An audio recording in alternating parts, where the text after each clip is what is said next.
If you want to be rich and happy, don't go to school. Because schools teach you things to be not successful. And the biggest one is they punish you for making mistakes. And most school teachers are poor because they're afraid of making mistakes. We have to get free of our indoctrination into servitude and slavery. Go to school, get a job, work hard. Don't make mistakes. Save money. Savers are losers. Because the price of gold's going up, it doesn't mean gold's going up, it means the dollar's coming down. Real estate is going up because the dollar's coming down. And they don't tell you that in school. And so when markets crash is when I get rich. So my whole practice since I was a kid, practicing making money out of nothing. And the reason so many people are afraid of quitting their jobs and becoming free is they don't have the skills. The number one skill of an entrepreneur is, can you sell? And when you can do that, money flows in. It's skills that make you rich, not money. But if you don't have the skills or the mindset, you're poor. What do you think about now? Just leave me alone. I mean, I just think about the economy, business, world affairs. My job is to make complex financial systems simple enough so the average person can understand it. That is extremely difficult because most people are brainwashed when it comes to money. Go to school, get a job, work hard, pay your taxes, save money, get out of debt, buy a house, and invest in the stock market. Everybody who follows that program has been brainwashed. Okay. Tell that to the Romanians that come from a former communist country. We are 30 years into transition. Americans believe the same thing. It's not just Romanians, worldwide. It's because of the system that controls the world economy. And guys like you can't even see it. You're thinking about money. I don't even care about money. I make a lot of money because I understand the system. I would never go to school, get a job, work hard, save money, get out of debt, buy a house, and invest in the stock market. I do everything exactly opposite. What do you do? What should a Romanian that he's been fighting for communism to survive, and now he's into transition and doesn't understand this about capital? Well, everything is the opposite of what they're teaching you in school. I wouldn't go to school. And what would you do? I would study money. I understand. Yes, because they don't teach money in schools. Correct. Understand that money is debt. And when they tell you get out of debt, they're telling you get out of money. In 1971, if you read my books, because I don't think you have. I read. In 1971, the US dollar became debt.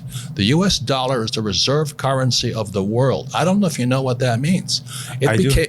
What does it mean? It's very dangerous for everyone. No, it doesn't. And it's not covered in anything. It's the only value it has is trust. I don't really want to do this interview anymore. If you want to find out what I know or tell me what you know, then don't interview me. Okay. Just you do your own stupid show. With this one first, keep it small, is here you go to school, get a job, you become an employee, but you learn nothing about taxes. Then you become a little entrepreneur, you start your little falafel shop business or whatever you start, right? So that self-employed, small business. And then you have big business, 500 employees or more, or I for investor. So Tom, how much tax do employees pay?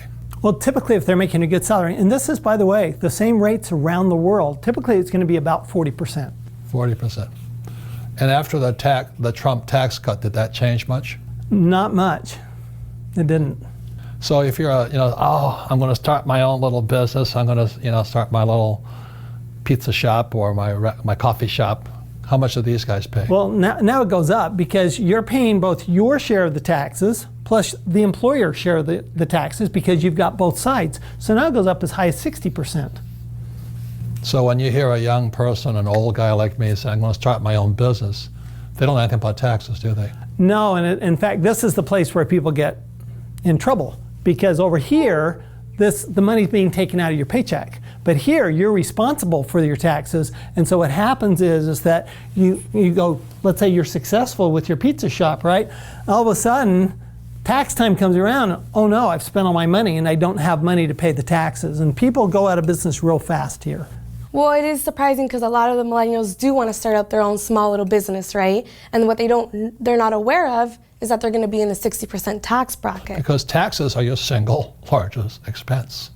So if you're going to start your own business, you got to be aware of taxes here. Now, big business has 500 employees or more. How much do they pay? Typically around the world, about 20%. Now, why is it that big business people pay less than small business? Well, basically, the government wants us to do certain things, and they'll give us incentives if we do them.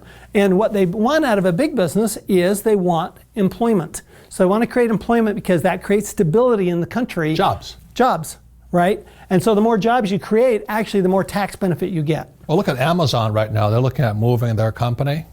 How many tax benefits are they getting? Oh my heavens, they pay very, very little tax. Amazon does, and they pay, you talk about all those different kinds of taxes. Not only do they pay very little income tax, but they're also paying very little sales tax and employment taxes and all those others because they're getting benefits from multiple types of government, the federal government, the state government, the city government. Is that how Elon Musk started his battery factory in Nevada? Well, yeah, I mean, Elon Musk, he gets huge research and development tax benefits, which, by the way, that's a tax benefit that is available in most countries more than the U.S. Right. So if you're going to stay small, I mean, it's a good place to start, but you're going to really want to come over here eventually. And then the professional investors. See, these guys are passive. These guys invest in stocks, bonds, mutual funds. They save money. They're passive guys. They pay the highest taxes. But how much does a professional investor, like Shark Tank, how much do these guys pay? So they can pay as little as 0%. Right. They can actually completely eliminate their tax.